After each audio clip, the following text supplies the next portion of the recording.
राजकुमार जी, इस पूरे घटनाक्रम को किस रूप में देख रहे हैं? प्रधानमंत्री कल तथ्यों के साथ थे, या आप मानते हैं कि एक आहत व्यक्ति था जिसने कल अपना आक्रोश अभिव्यक्त किया?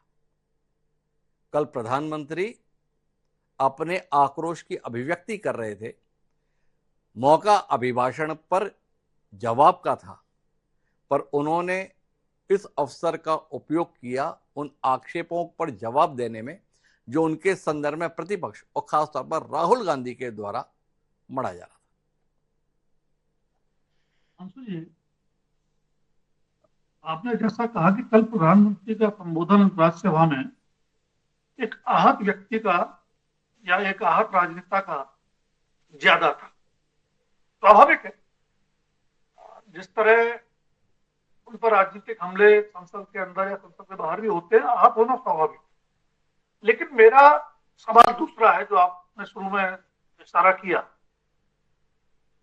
सत्र संसद का है, बजट सत्र है, लोकसभा में बहस हो रही है, सड़क के संसद में बाहर तो हो नहीं रही किसी जनसभा में। वहां जैसे अगर राहुल गांधी एक बात पर अटक कर रह गए, जनरल नरवणे की किताब में क्या लिखा गया है, उस मुद्दे से इतर भी राष्ट्रपति के अभिभाषण में बहुत सारे मुद्दे थे जिन पर नेता प्रतिपक्ष के नाते राहुल गांधी बोल सकते थे और केंद्र सरकार को या प्रधानमंत्री मोदी को कटघरे में खड़ा किया। लेकिन उन्होंने अपनी सुई एक जगह अटका दी। उसके पीछे जाहिर सी बात है, उनकी रणनीति होगी, और रणनीति छुपी भी नहीं है किसी से। मैं अभी बात करूंगा उसकी। और वो रणनीति ये थी कि उस एक सेंटेंस के जरिए जो बकौल राहुल गांधी रक्षा मंत्री राजनाथ सिंह ने प्रधानमंत्री का संदेश उनको कन्वे किया, जो उच्च समझो वही करो।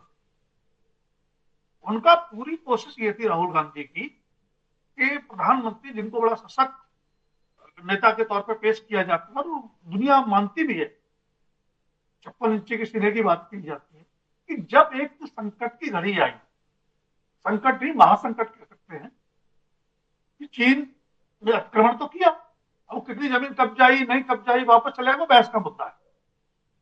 उस समय उन्होंने निर्णय लेने से या निर्णय में कोई सक्रिय दिशा निर्देश देने से परहेज किया और कहा जो उचित समझो वो करो।